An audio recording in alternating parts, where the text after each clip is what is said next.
Meus irmãos, bom dia. Quero saudá-los em nome de Jesus. Vamos juntos nessa manhã estudar mais uma vez a sua palavra na sequência de mensagens nessa carta tão abençoada e abençoadora que é a carta aos Hebreus. Eu convido então a sua atenção para Hebreus capítulo 12, a partir do verso 18. Hebreus 12, de 18 a 29.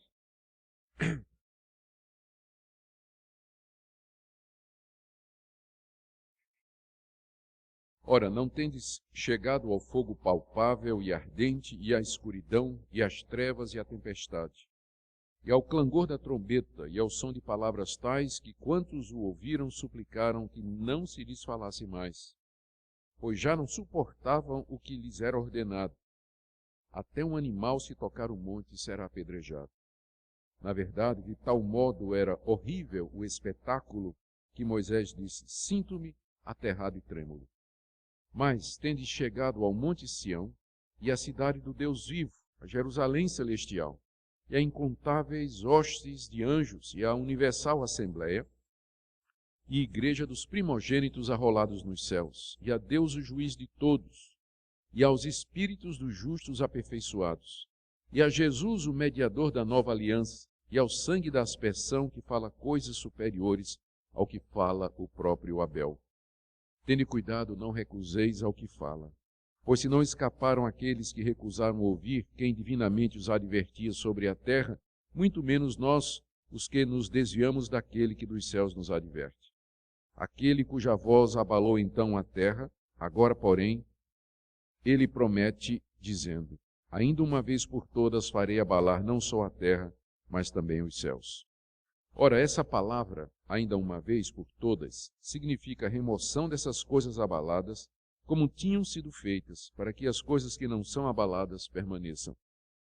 Por isso, recebendo nós um reino inabalável, retenhamos a graça, pela qual sirvamos a Deus de modo agradável, com reverência e santo temor, porque o nosso Deus é fogo consumidor.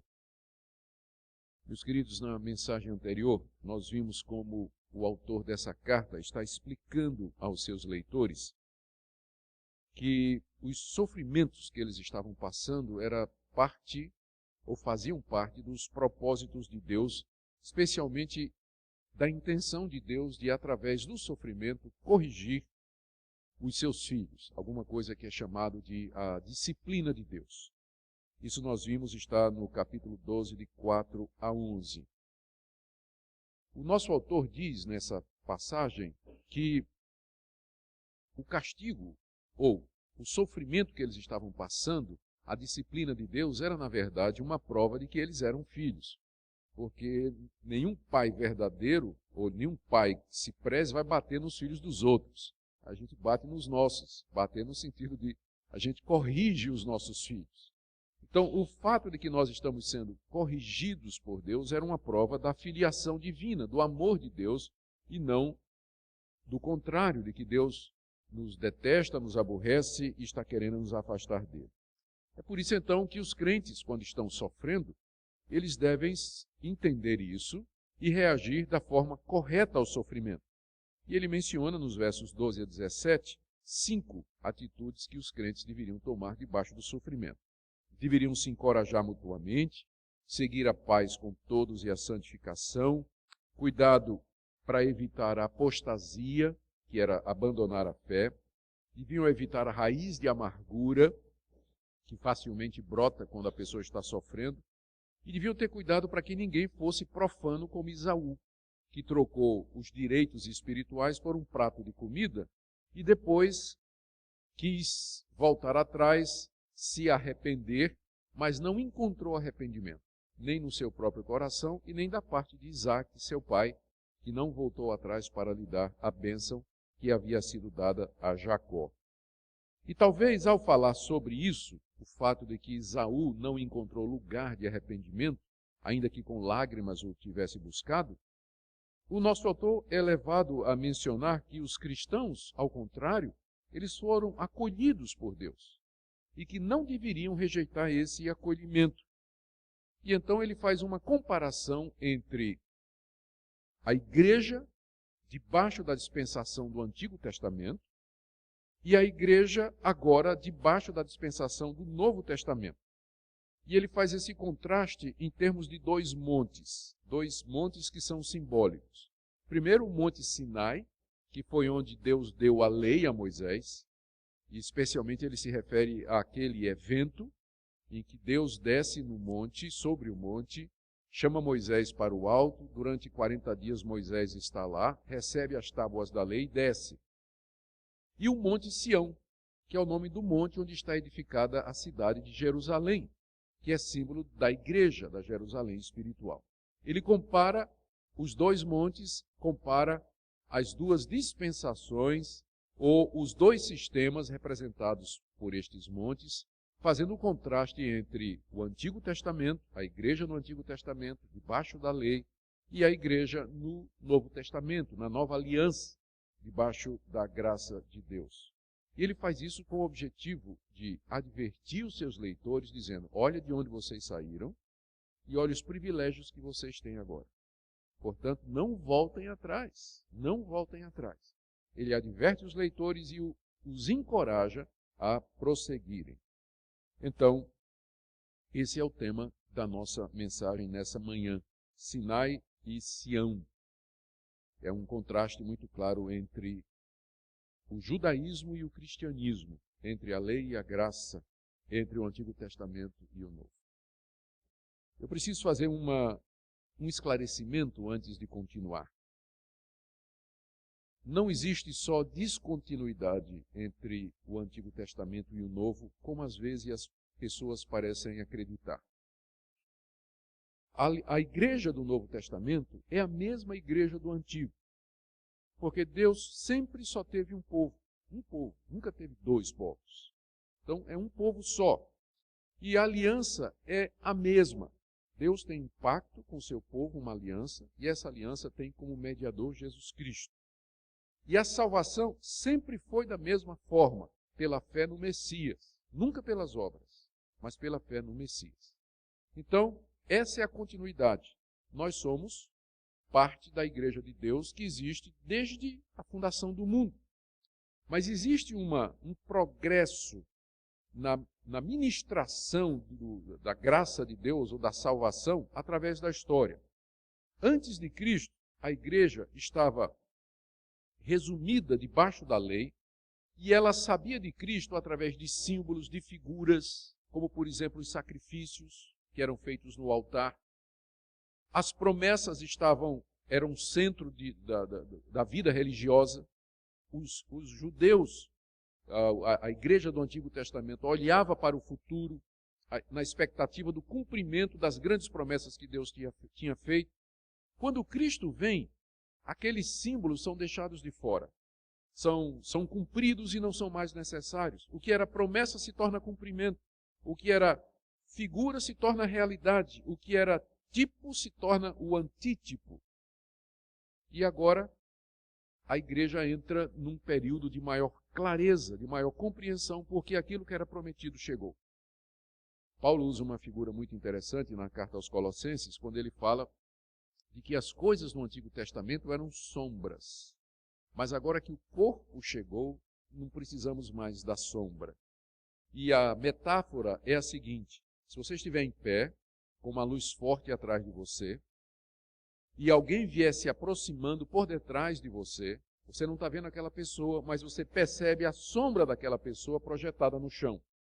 E olhando a sombra, você pode discernir os contornos da pessoa, mas você não consegue ver a sua face, você não consegue ver a sua fisionomia, mas você sabe pela sombra que a pessoa está chegando, ela está dando passos na sua direção e a sombra vai ficando cada vez mais próxima, não é? E vai ficando cada vez mais nítida, mas nunca ao ponto de você ver a face e discernir a fisionomia. E aquela pessoa então chega, passa por você e olha para você. E uma vez que agora você está olhando para a pessoa, você não precisa mais da sombra. Porque você está contemplando a pessoa, discernindo a sua face. Essa figura ilustra bem a relação do Antigo Testamento e do Novo. No Antigo Testamento, Cristo estava chegando. Portanto, o que você tinha dele era a sombra. A sombra na forma de sacrifícios, ilustrações, tipos, parábolas, instituições que falavam do Messias e da salvação, mas dessa forma quase que enigmática, obscura, em que você só vê a sombra. E quando Cristo chegou, então tudo ficou claro. Nós agora entendemos, a promessa se cumpriu. E nós não precisamos mais da sombra, né?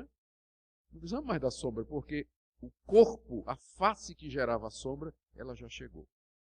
Então nós vivemos nesse período em que o Salvador veio, nós podemos ver com mais clareza, podemos entender mais completamente. Por isso que é uma tolice muito grande, é quase que um absurdo, você tendo visto a face, querer voltar a se relacionar com Deus mediante a sombra. Então, há uma continuidade e, ao mesmo tempo, uma descontinuidade entre a antiga aliança e a nova, entre a igreja do antigo e a igreja do novo. E o nosso autor aqui, ele vai contrastar, ele vai enfocar a diferença. Porque o alvo dele, enfocando a diferença, é dizer aos seus leitores, não voltem atrás. Vejam que privilégio vocês têm. Olhem o que Deus já nos deu pela graça. Vão em frente, nem pensem em voltar ao antigo sistema. E isso porque, como vocês sabem, os seus leitores eram judeus que tinham vivido na antiga aliança, debaixo da lei, no judaísmo, que tinham ouvido a mensagem do Evangelho, tinham crido naquela mensagem, mas por causa do sofrimento, por causa das perseguições e das dificuldades, eles estavam sendo tentados a largar a Cristo e voltar para a sua antiga religião, porque eles não estavam suportando sofrer por causa de Jesus. Alguns deles não estavam suportando o sofrimento e a perseguição por causa do Evangelho. Por isso que essa carta foi escrita. Muito bem, vamos então ver o que o nosso autor faz aqui no contraste entre Sinai e Sião, começando com Sinai. Sinai é um monte que fica lá na Arábia, no deserto, e onde, de acordo com o livro de Êxodo, especialmente Êxodo 19, 16 a 22, e Êxodo 20, 18 a 21, foi lá que Deus deu a lei, os 10 mandamentos e toda a legislação ao povo de Israel, lei que deveria ser cumprida. E a história é mais ou menos assim. Deus mandou que Moisés reunisse todo o povo ao pé do monte, ao pé da montanha. E era proibido tocar na montanha. Ninguém podia chegar no monte, na montanha. Só Moisés e Arão. E se alguém tocasse no monte, se alguém chegasse perto do monte, aquela pessoa tinha que ser apedrejada. Até um animal. Supondo que uma cabra lá se desgarrasse e corresse para o monte, se ela subisse no monte, a cabra tinha que ser apedrejada. E aí Moisés sobe no morro, no monte, ao encontro de Deus. E Deus vem sobre o monte na forma de uma nuvem, aquelas nuvens de tempestades, de chuva forte. E do meio da nuvem saem raios, vem um som muito grande de trombeta tocando muito alto, e relâmpagos, e o monte começa a tremer, e começa a pegar fogo lá no alto do monte. E a voz de Deus começa a ser ouvida, né?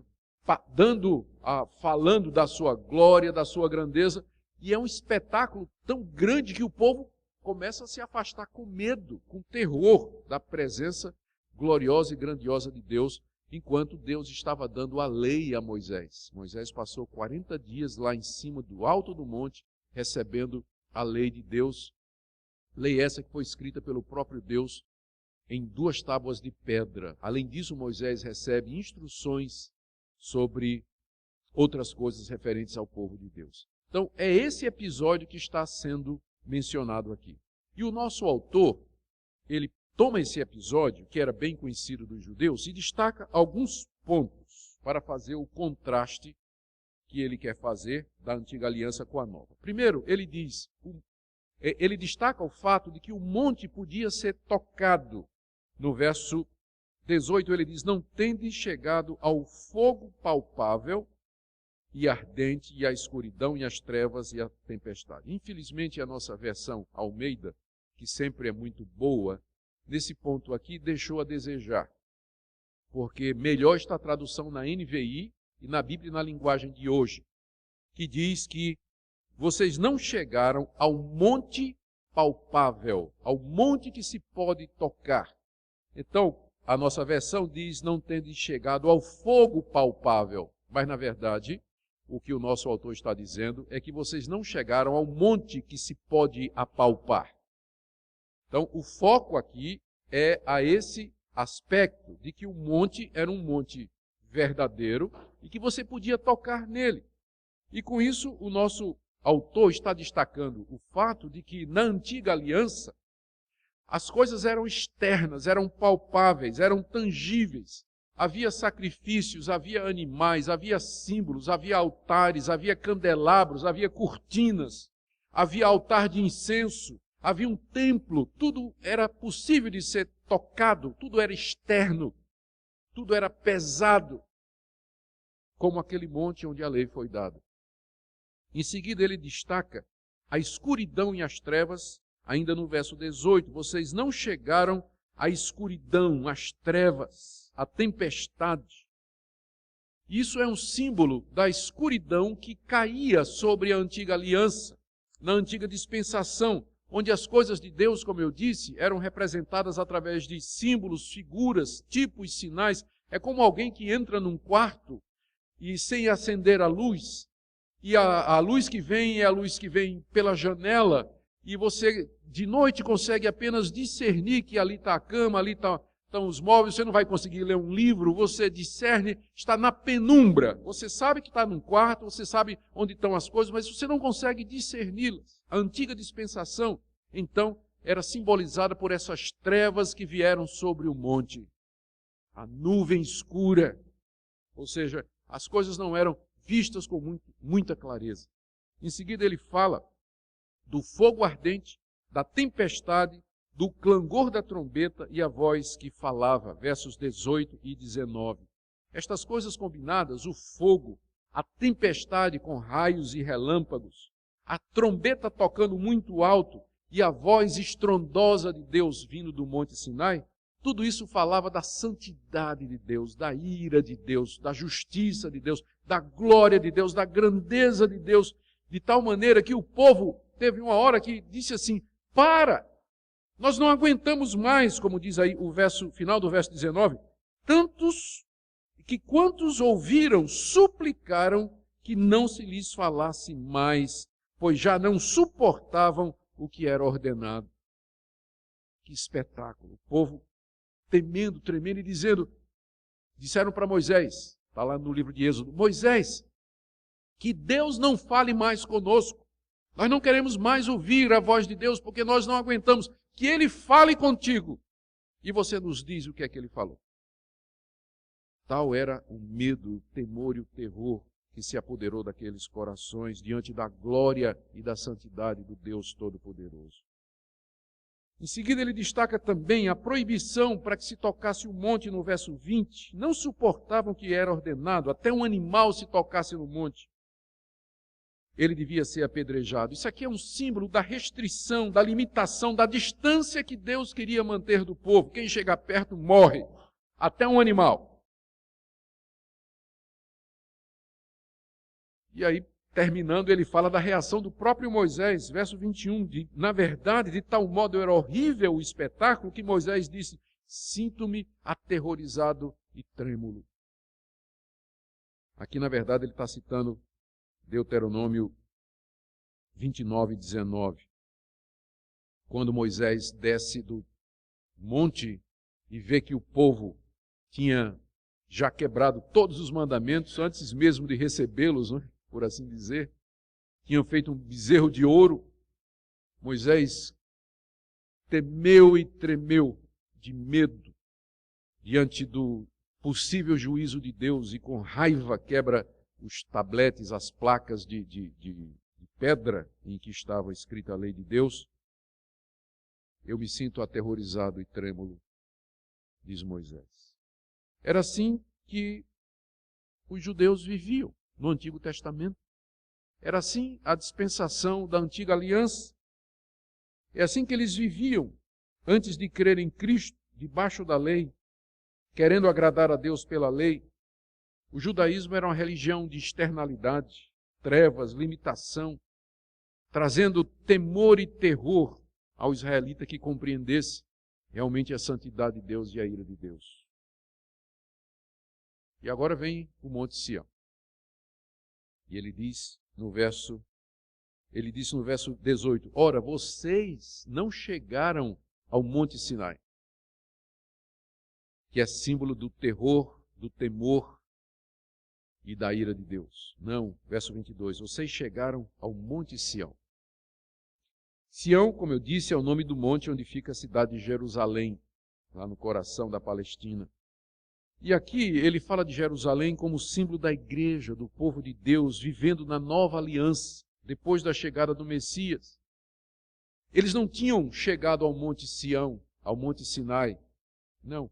Eles tinham chegado à igreja de Deus, tinham chegado a esse povo, tinham sido acolhidos por Deus. E aí, com o objetivo de encorajá-los a perseverar, o nosso autor, ele faz a seguinte descrição da igreja na nova aliança. Primeiro, vocês chegaram à cidade do Deus vivo, verso 22. Tende chegado ao Monte Sião, a cidade do Deus vivo. Veja isso em contraste com a proibição de tocar no Monte Sinai.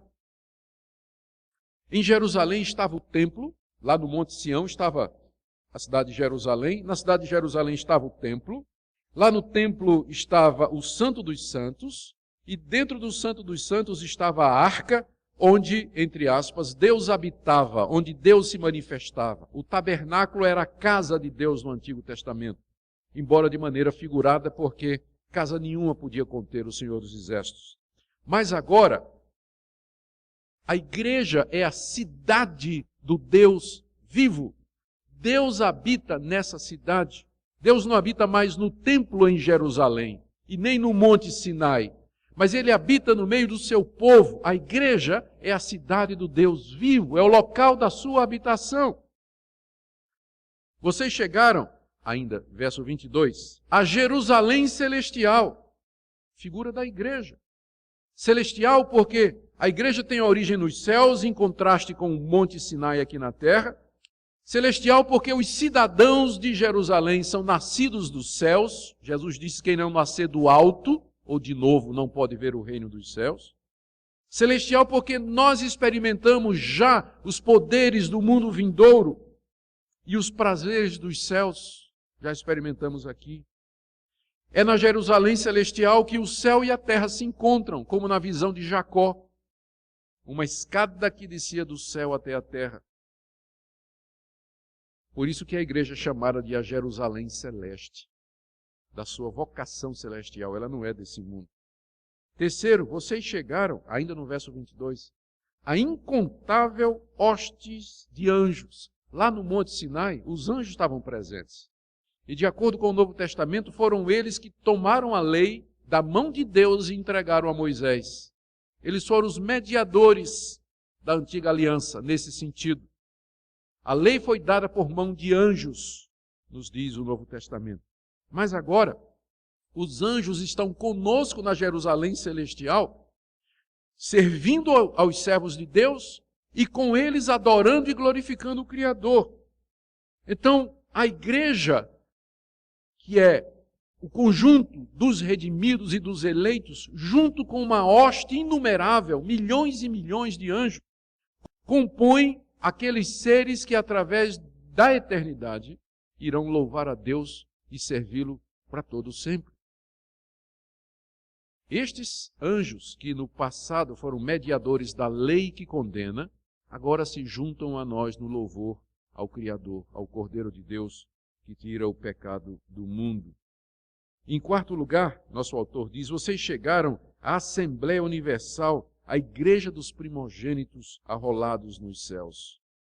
As sinagogas judaicas guardavam um hall de membros, como nós temos na nossa igreja, um hall de membros. E se você é membro dessa igreja, seu nome está arrolado lá na secretaria. Mas eu quero dizer que isso tem um valor, mas não diante de Deus não vale nada. A pergunta é se você está rolado na secretaria do céu. A igreja, na verdade, é a universal assembleia dos primogênitos arrolados nos céus. A igreja verdadeira é composta destes cujos nomes estão escritos no livro da vida desde toda a eternidade. É a essa assembleia que nós nos chegamos.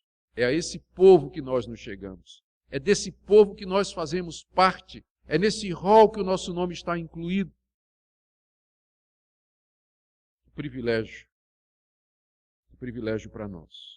E essa comunidade, diz aqui, ela é a Assembleia Universal. Ela está espalhada pelo mundo todo. Embora você faça parte da igreja local, Igreja Presbiteriana de Santo Amaro, em São Paulo, seu nome está aqui, mas o verdadeiro rol contém nomes de gente de todas as partes do mundo, de todas as épocas, os que já morreram, os que estão vivos e os que ainda vão nascer. Que são os primogênitos, os nascidos primeiro, a elite, a nata, que Deus para si chamou, santificou, não porque tinham méritos. Eram pecadores, miseráveis como eu e como vocês, mas porque Deus, na sua misericórdia, por motivos que nós nem sabemos, escolheu para fazermos partes do rol, nos escolheu para fazermos partes do rol celestial. Em quinto lugar, ele diz, vocês chegaram a Deus, o juiz de todos. Verso 23. Vocês chegaram a Deus, o juiz de todos. Chegaram como pecadores arrependidos, suplicando perdão e misericórdia. E esse Deus perdoou e justificou. Por isso que vocês estão no rol. Porque o juiz de todos recebeu vocês e disse, estes estão justificados. Estes podem fazer parte do meu povo. Em sexto lugar, vocês chegaram aos espíritos dos justos aperfeiçoados. Veja aí no verso 23, final do verso 23. Chegaram aos espíritos dos justos aperfeiçoados. É a continuação, refere-se aos crentes. Porque foram justificados, note que antes ele disse, vocês chegaram ao juiz de todos. E em seguida ele diz, e chegaram aos espíritos dos justos justificados, aperfeiçoados. Eles são justos não porque são retos na sua conduta, mas porque foram justificados pelo juiz de todos. Note a sequência. Primeiro o juiz, que julga, e em seguida o resultado do julgamento. Os justos, não porque Deus não encontrou falta neles, mas porque Deus os justificou. E mais adiante ele vai dizer qual foi a base. Vocês chegaram a Jesus, o mediador da aliança. E em seguida ele vai dizer qual foi o método. E vocês chegaram ao sangue da aspersão. Ele está descrevendo o processo pelo qual esse Deus nos traz para a sua universal assembleia e pelo qual ele nos escreve no céu. O justo juiz justifica e, portanto, aperfeiçoa pelo sangue de Cristo. É preciso lembrar que essa referência aqui, vocês chegaram aos espíritos dos justos aperfeiçoados, não é aos crentes que já morreram. Ele não está falando dos espíritos dos que já morreram em Cristo e que estão lá no céu. Ele está falando do povo de Deus aqui. Porque é isso que nós somos. Justos por causa de Cristo e aperfeiçoados, é diferente de perfeito, aperfeiçoados pelo seu sangue. Esse é o tema de toda a carta aos Hebreus. Que Deus em Cristo nos aperfeiçoa e nos justifica. Infelizmente, porque algumas pessoas não conseguem perceber pelo contexto que o nosso autor está descrevendo a igreja aqui, eles fazem um link com a igreja celestial e usam esse versículo para dizer que nós podemos falar com os que já morreram. Porque se nós nos chegamos aos espíritos dos justos aperfeiçoados e está falando dos que já morreram e são perfeitos no céu, isso quer dizer que nós podemos falar com ele, podemos pedir que eles intercedam por nós. Esse é um dos versículos que é usado pela Igreja Católica como base para a intercessão dos santos. Mas é só ler no contexto e você verá que a comparação aqui é entre a antiga aliança e a nova. Não é entre a igreja aqui e a igreja no céu. Portanto, quando ele se refere aos espíritos dos justos aperfeiçoados, é a nós, que nós temos espírito, embora tenhamos corpo. Mas é que ele quer dizer que a justiça de Deus, a justificação, atinge primeiramente o nosso espírito. E é claro, na ressurreição, ele vai redimir também o nosso corpo. Na sequência, né, em sétimo lugar, ele diz no verso 24, vocês chegaram a Jesus, o mediador da nova aliança. E essa talvez seja a parte mais sublime de todas. De todos os privilégios e encorajamentos, talvez esse seja o que mais nos fale ao coração.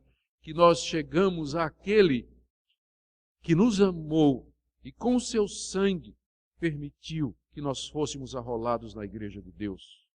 Ele é o mediador da nova aliança. A antiga aliança, trevas, terror, barulho, medo. A nova aliança, graça, misericórdia, perdão, justiça. E isso só é possível por causa de Jesus. E nós nos chegamos a Ele. Na igreja do Deus vivo, temos comunhão com o mediador. Aquele que está entre nós e Deus. Lá no Monte Sinai, quem estava entre o povo e Deus era Moisés. Mas só que ele tinha na mão os 10 mandamentos. Que são o libelo contra nós. Que é o escrito de dívida contra nós. Porque nós não cumprimos os mandamentos. Mas na nova aliança, o nosso mediador é Jesus, que é tão rigoroso quanto Moisés, e que também tem a lei nas suas mãos, só que leis furadas de cravos, de onde desce o sangue derramado na cruz, em cumprimento daquela lei. O mediador da nova aliança, pelo qual nós podemos nos chegar a Deus. E por último ele menciona, vocês chegaram ao sangue da aspersão, que fala coisas superiores a que fala o próprio Abel. Ele está se referindo ao sangue de Cristo, na sequência lógica. Primeiro ele falou de Deus, o juiz. Esse Deus que é juiz de todos, justifica os espíritos, os crentes que creem nele. Mas ele faz isso porque tem um mediador, que é Jesus.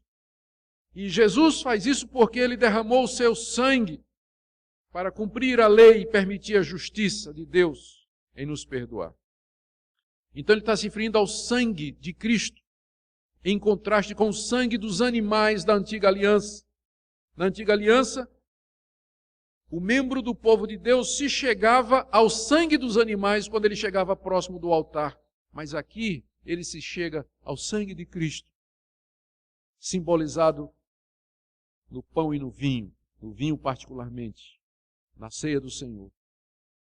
E é chamado aqui o sangue da aspersão, porque no Antigo Testamento o sangue dos animais, uma vez derramado, era aspergido, salpicado pelo sacerdote na lei, no tabernáculo e depois no próprio povo, colocando o povo debaixo do sangue, um símbolo do perdão e da proteção que o sangue do Messias haveria de trazer.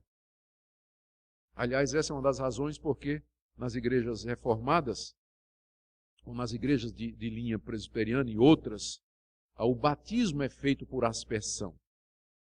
Um símbolo do sangue aspergido, derramado. E ele é chamado, e ele é dito aqui que esse sangue, ele fala coisas superiores ao que fala o próprio Abel. Aqui é uma referência a Gênesis 4:10, onde é dito que Deus se chega para Caim e diz, o que é que você fez? O sangue do teu irmão está clamando da terra até mim. O sangue que Caim havia derramado quando matou o seu irmão. E o que é que o sangue de Abel falava? Vingança. Eu quero vingança contra meu irmão que me matou. E Deus castiga Caim. O sangue de Jesus fala de coisas superiores, porque o sangue de Jesus derramado não pede vingança, ele oferece reconciliação. O sangue de Jesus fala mais alto do que o sangue de Abel, que foi o primeiro mártir da igreja. O sangue de Jesus fala de paz, reconciliação com Deus. É isso que nós encontramos quando cremos na mensagem do Evangelho. É isso que nós somos. São estes os privilégios que nós temos mediante Cristo Jesus. E é com base nisso que o nosso autor, então, faz duas exortações. E eu vou rapidamente aqui passar por elas. Com base nessa comparação, o nosso autor faz duas exortações aos seus leitores. Primeira, não recuse ao que fala. Portanto, diante disso, não recuse o que fala. Verso 25. Tende cuidado, não recuseis ao que fala. Por que isso? Quem é o que fala?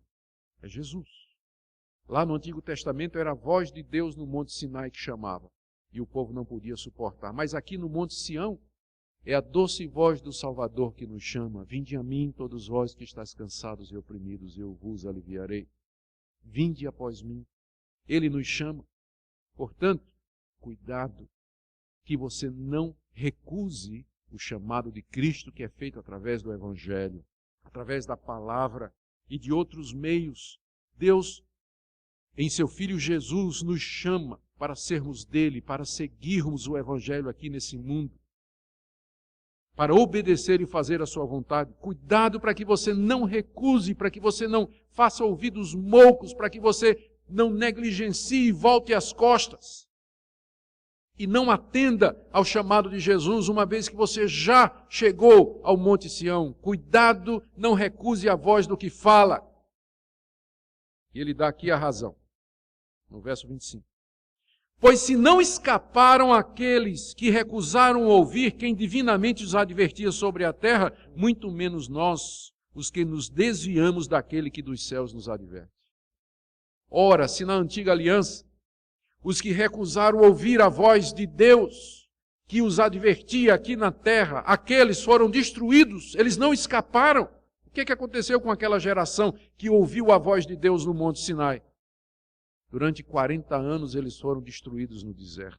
Pragas, serpentes, peste, porque desobedeceram a Deus, se recusaram a ouvir a lei de Deus, nenhum deles entrou na terra prometida, a não ser 2 famílias daquela geração. Ora, se na antiga aliança os que recusaram ouvir a voz de Deus não foram poupados, quanto mais agora os que recusarem ouvir a voz daquele que dos céus nos chama, Jesus Cristo.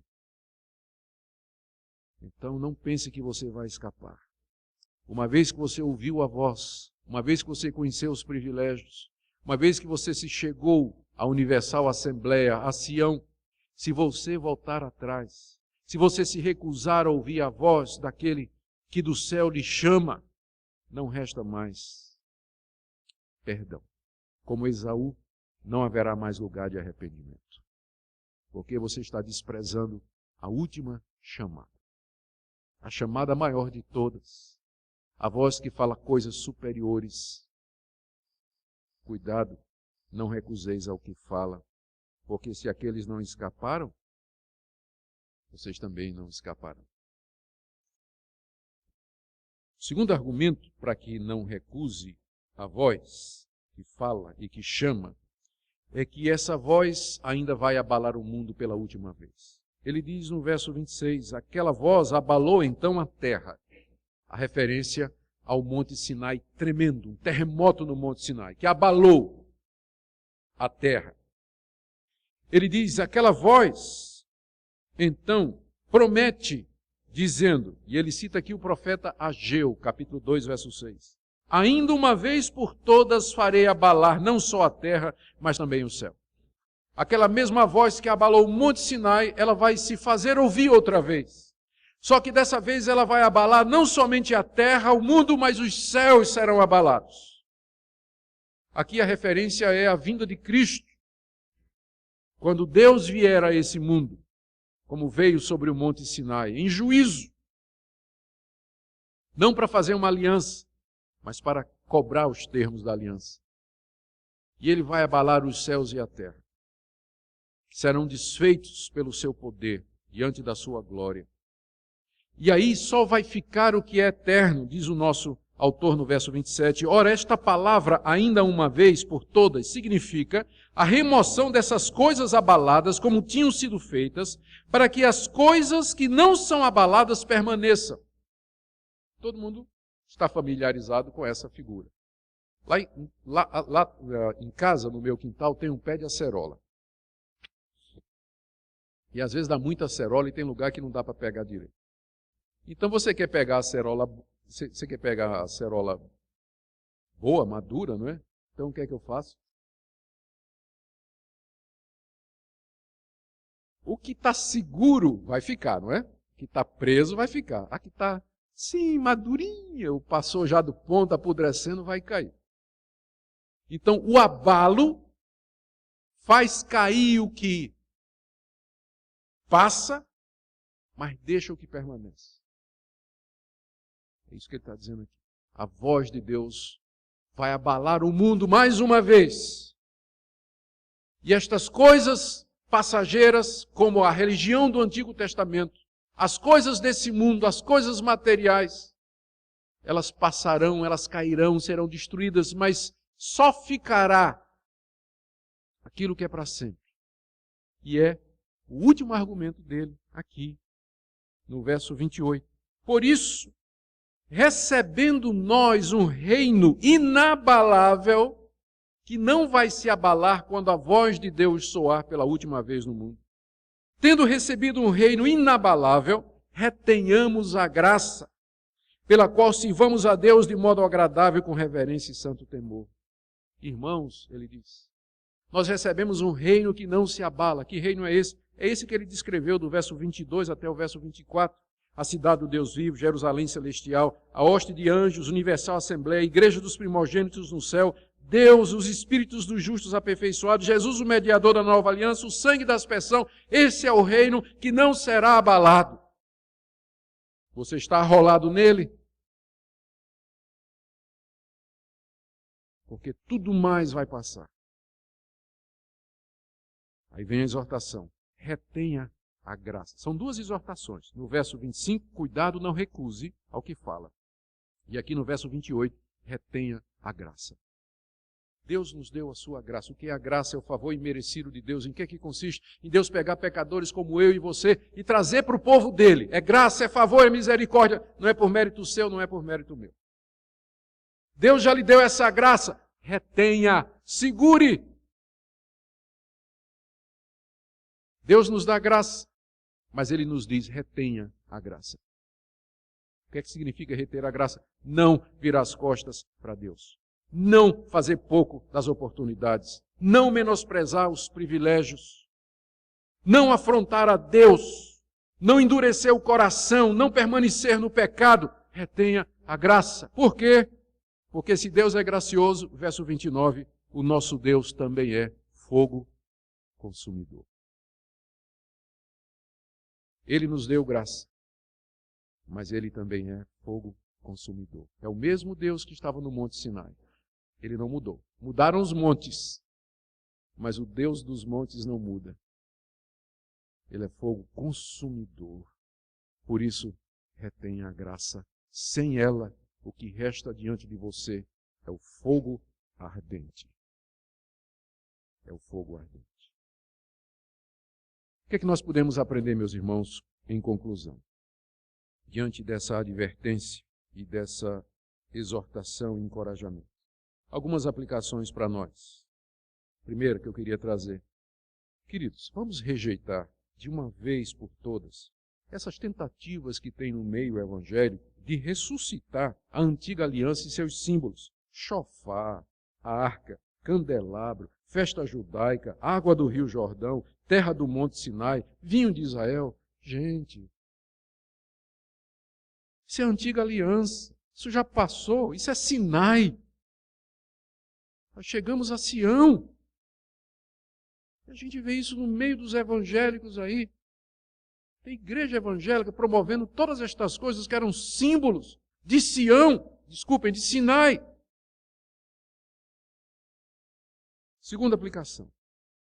Querido, não desanime diante do sofrimento, da dificuldade e da provação. Pense nos privilégios. Pense aonde você chegou. Você chegou ao mediador da nova aliança. Você chegou à companhia inumerável dos anjos, dos justos aperfeiçoados, da Assembleia Universal, dos salvos, dos remidos, a cidade do Deus vivo, a Jerusalém celestial. Isso pode não parecer fazer efeito no presente, mas é essa realidade inabalável. Porque mesmo sendo inabalável, ela é invisível.